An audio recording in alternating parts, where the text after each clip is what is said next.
it's okay. So. Oh, it's okay. So before I start to talk about the technology, I'd like to share some healthcare background. So for the chronic diseases that cause 17 deaths each year in the United States, and also about like 133 million Americans with at least one chronic condition. These examples are like heart diseases, strokes, diabetes, and if we take a look at this data and the figure right here, it shows the percentage of expending on people with chronic conditions. It shows the expenditure. Okay, so for the total healthcare, we can see that 84% of the total expenditure were spent on chronic condition. So which means there may be a need for the healthcare transformation from hospital-centered to preventive, proactive, human-centered healthcare. So today we're happy to share some of our technology design, hopefully to somehow enable the ubiquitous monitoring and ubiquitous assistance for in at-home settings and human-centered settings.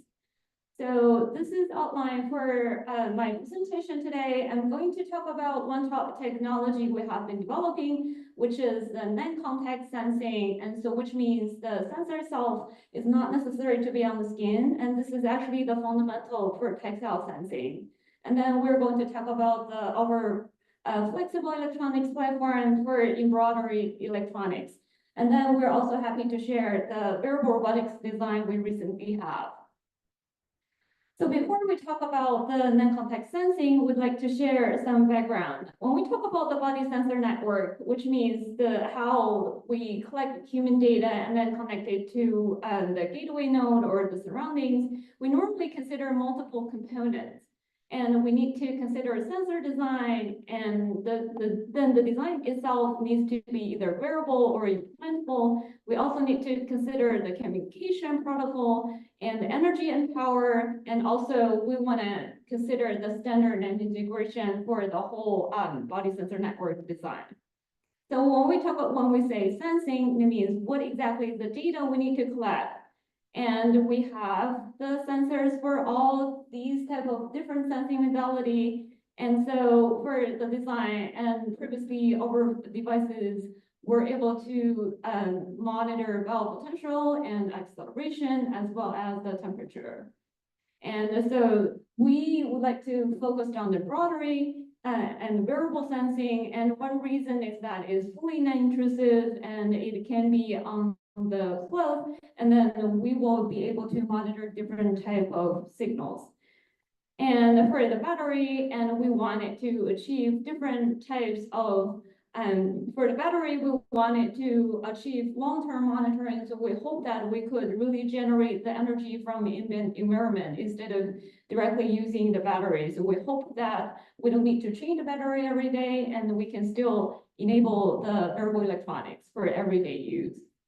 And for the system design, and we can do the ASIC, we can do tape held, and we can also, we currently for this device, we focused on the embedded system.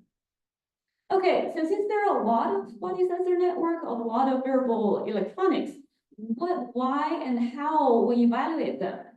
So if we see the application and we have a lot of electronics, wearable electronics that have been designed for different applications. So for this device, we focused on the daily monitoring as well as the driving scenario. And to enable that, we need to collect a lot of different human data and as well as considering the data fusion so that we can have the different conditions being monitored. With the raw data, first of all, we need to extract the secondary parameters, and then we feed these parameters for data fusion. And with all these different types of design and considering the clinical studies, and obviously these clinical devices, they have very high signal quality, but it normally has pretty high cost. And it needs the wet gel as the contact. So normally it's intrusive, for example, the needle base is kind of intrusive. And so in this study, we hope that the signal quality is still okay, but the cost is very low if we use textile sensing. And also it's fully non-intrusive, just like the logo on our cloth. and the power is medium. Okay, so as the background, why we can do that? And this is all about the human modeling and the human electrode coupling, so that's why we can achieve non-contact sensing. So let's talk about some of the background of the textile electrode. Before we start the textile electrode, and in clinical studies, people are still using wet gel and wet contact. These are pretty normal. They're being used in clinical studies, and they're being used in the some of the experimental settings. And then since I would say 20 years ago, and people started to investigate dry contact, which means the electrode is somehow attached to the skin, but they have to attach to the skin and with like tight wearable design. And we started to look for some solutions for non-contact sensing, which means we hope the logo can be outside the cloth, but we can still monitor different vital signals. Okay, so that sounds a little bit like not really what we see in everyday life. So I want to talk about the fundamental why we can achieve that. So to start with, I'd like to talk about why we can detect ECG. So when we detect ECG, and the ECG is the electrical signal in the body. And through the body, and we have multiple layers to the electrode, and then we can have the real-time detection of the bell potential on the skin. So in between, there are multi-layers that we can model as a capacitor and resistor parallel each other, which is our RC component. And the thing is, when we have the regular wet gel monitoring, and we do not have the air layer, and we do not have the cloth layer, and also we add the wet gel to somehow reduce the input impedance. But the problem for non-contact sensing is that we add a cloth, and then sometimes there are air, so which means the input impedance is actually very high. So when we consider adding a lot of closed layers in between, and the coupling capacitance can be as small as 0.1 picofarad, so that's actually very small.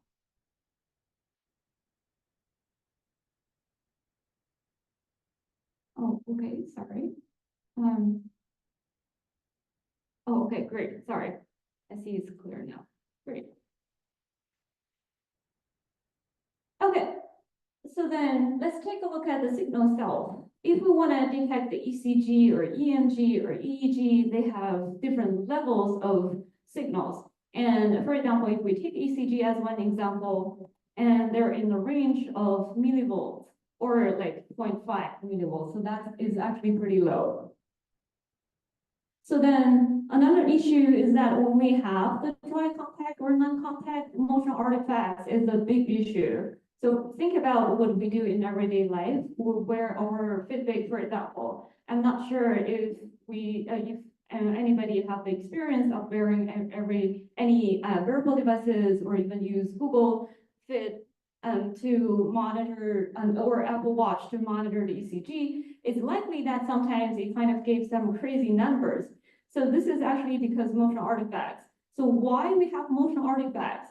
And the general understanding is that when we have the detection and when we have the motion and the input impedance is changing, this is because when people are moving, and we can see from this GIF, and the electrode and human body, the contact is not stable. So this causes the uncertainty of the interface.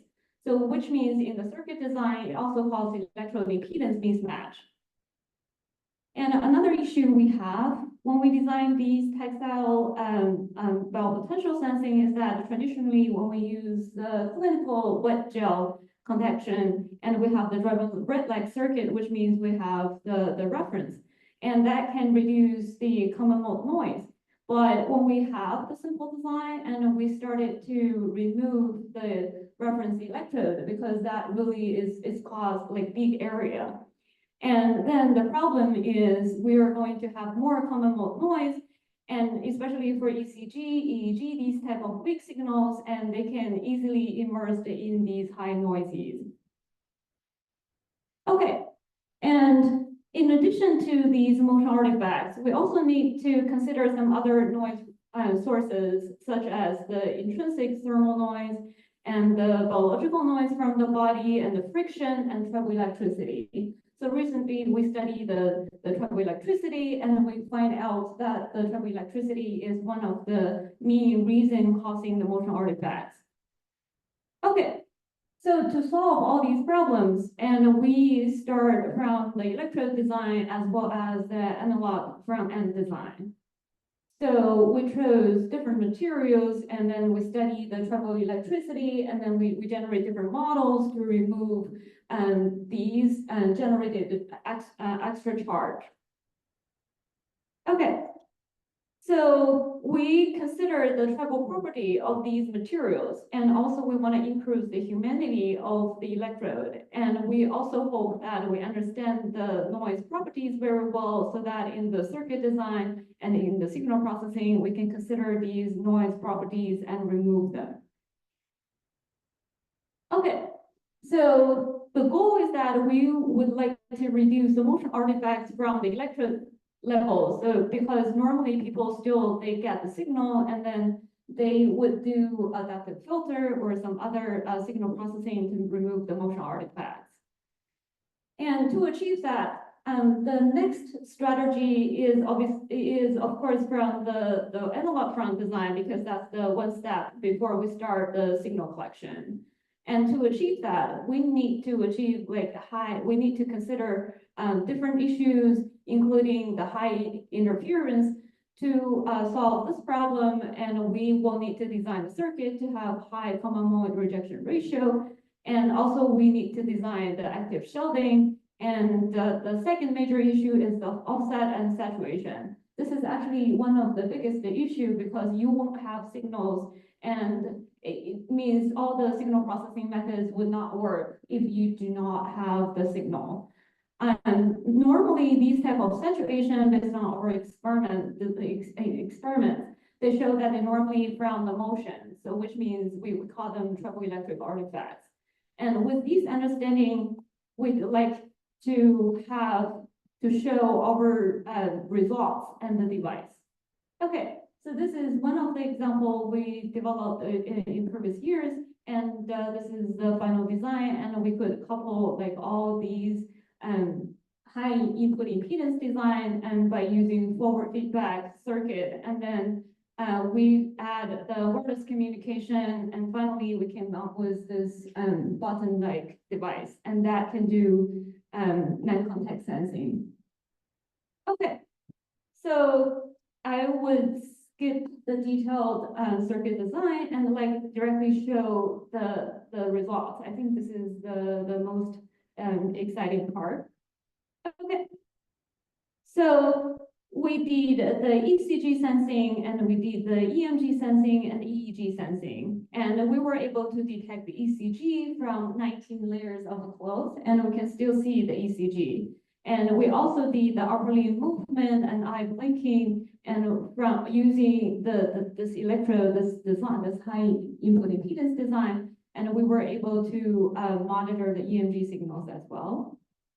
Okay, and we were also able to detect the eye blinking and using these designs. Okay, and the interesting thing is that we were also able to detect the EEG signals with the non-contact design, and then we did the experiments for sleepy condition and non-sleepy condition, and we could extract the different features from the detected EEG signals. Okay.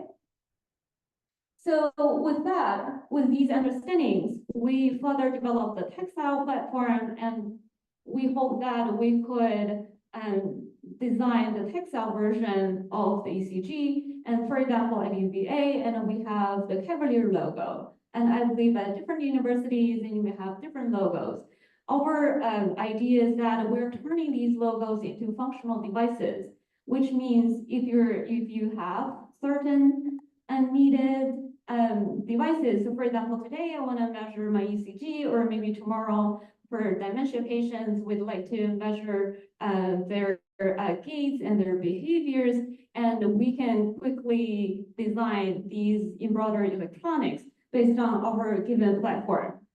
And so far, we have been developing this platform technology. So we have, if you have the circuit design, and we for the circuit design, and sometimes we use the traditional embroidery machine, or sometimes we use embroidering by hand. And we want to achieve the auto embroidery by designing a CAD, a computer-aided design. Okay, so here comes our CAD design. And we developed this software so that we could control the stitching, and especially considering the conductive thread property, and we would be able to control the stitching and achieve the circuit functions. So this is an example.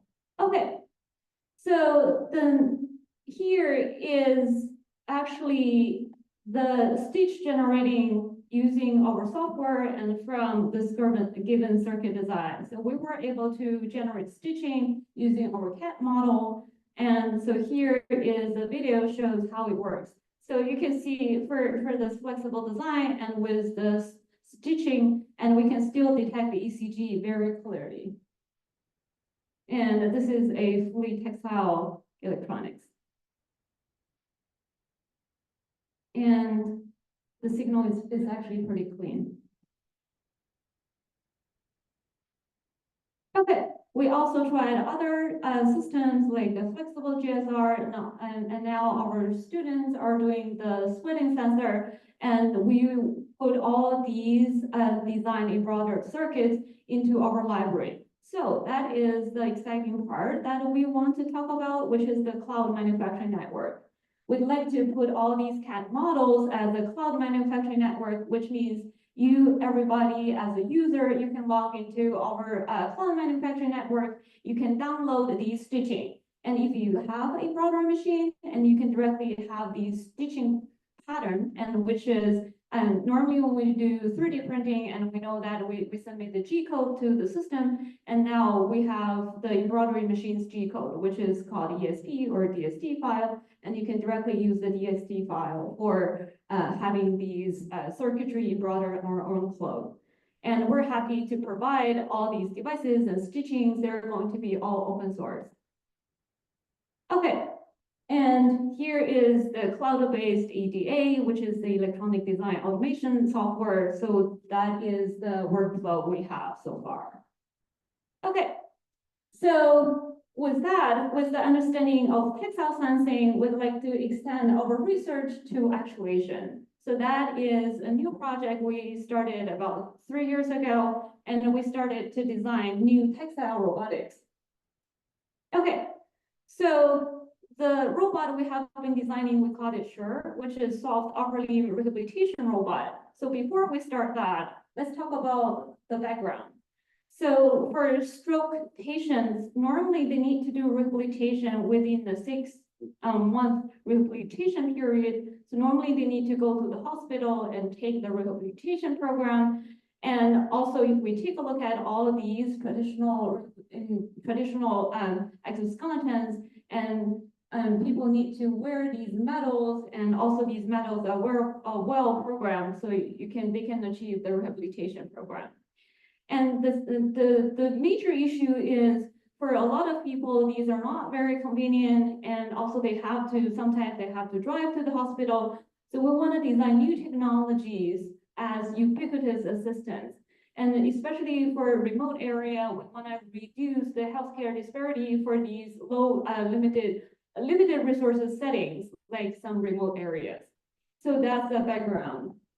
So with that, we started to design this new textile exoskeleton because we don't want to add big metals to human body. We want the whole design using textile as well. So to start with, we need to study how we can generate different degrees of motion and degrees of freedom. And so here shows a simplified version of human arm upper limb kinematics. So in total, we have 7 degrees of freedom if you want to achieve everyday behaviors. So in the flexible exoskeleton design, and we want to, for rehabilitation, normally people focused on the elbow flexion and extension, as well as the fine motor, which is the hand. To meet this goal, we developed our first generation shirt, which is the soft textile exoskeleton. And the whole design is just like a vest, which is very light. We also have the fine motor rehabilitation part as well. So here is the design we'd like to share. So our students, they were working day and night to finally have the prototype, and it works very well. And the total weight was about like, I would say it was below like 3 pounds. And we could still achieve 2 degrees of freedom for the stroke patient's rehabilitation. So here shows a demo, and the whole design is based on textile, and the degree of freedom generation is based on these control and these cables. So you probably can see from here, our students are doing the testing. Okay.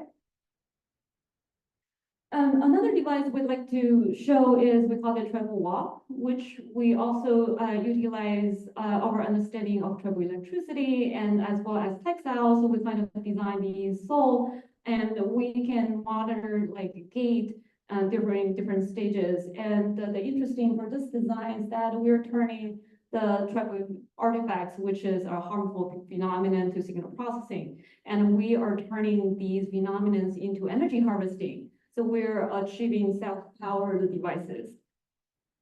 Okay, so as a quick conclusion, and seems like we do not have more time to show the details of all these technologies, but I feel very happy to have the opportunity to show some of our designs to the community.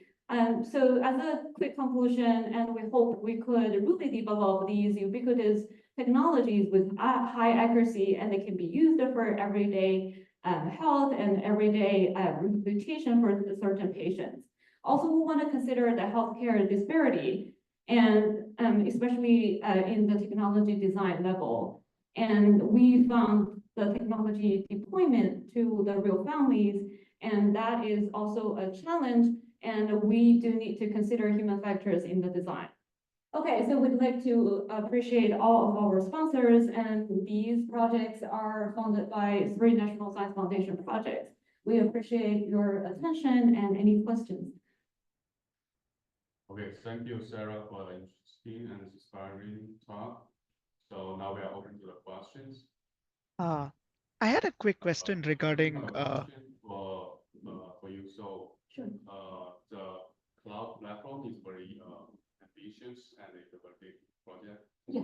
And so I saw one of the demo you show. You like a system on class, like to measure the ECG Yes. data. So I noticed the electrodes are not on the fabric. So I want to say, any plan to embed even the electrodes on the fabric? That's a fantastic question. And so now our team are working on flexible resistors and capacitors, as well as the electrodes. We hope that one step embroidery can achieve complicated biopotential measuring circuit or other vital signal monitoring circuits, because the whole circuit design is more complex than like a single component design. Thank you. Yeah, thank you, sir. Okay, thanks. So any questions from the online audience? Hi, I had a quick question regarding your dry electrodes. So I was curious how your electrodes handle variable impedance due to skin hydration levels, because that's like a issue we often run into. I've seen a couple of papers recently use active humidification systems in case the skin is too dry. So I was curious if you had any thoughts on that.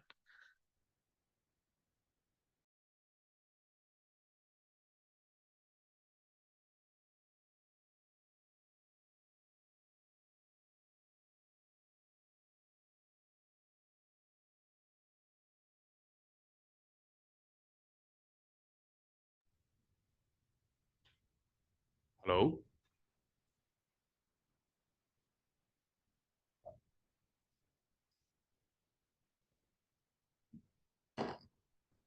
Hi, Vignesh, you are muted. Could you Sorry, am I audible now? Uh, right now it's good. Yes. Yeah, hi. I just had a quick question for you, Dr. Sun. So with your dry biopotential electrodes, I'm curious how these electrodes perform when the impedance characteristics change due to skin hydration, particularly in drier skin or colder climates. So I was curious if you have looked into any active humidification approach, or if you handle it some other way through your bioinstrumentation. I think I can hear you now, right? Okay, I can hear you. Can you hear me from this? Yes. Okay, great. So, sorry, there were some echoes. Like, if I hear correctly, your question is that like how we detect what's the accuracy of non-contact sensing, right? Is that your question? Yes, particularly with drier climates when your impedance characteristics might change due to the sweating or overall humidity. I was curious if those performance characteristics change. Yes. If we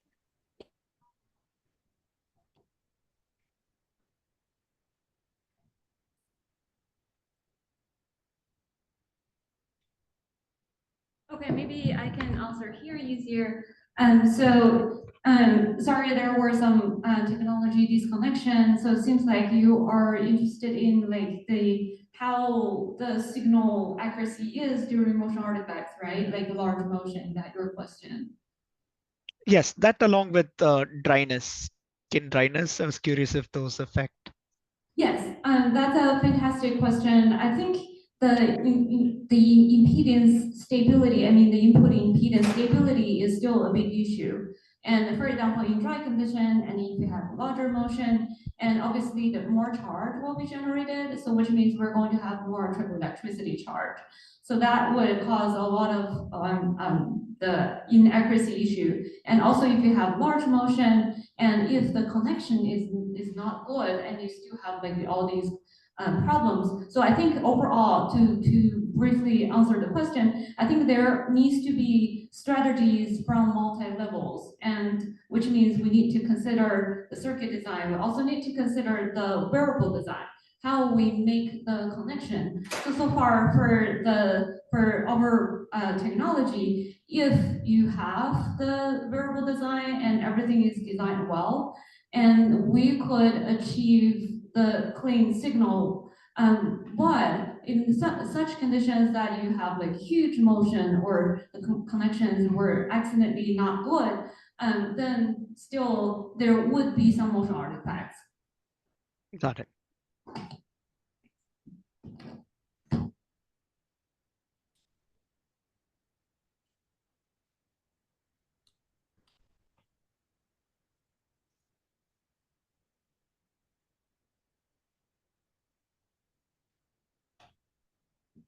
Hi, Vignesh.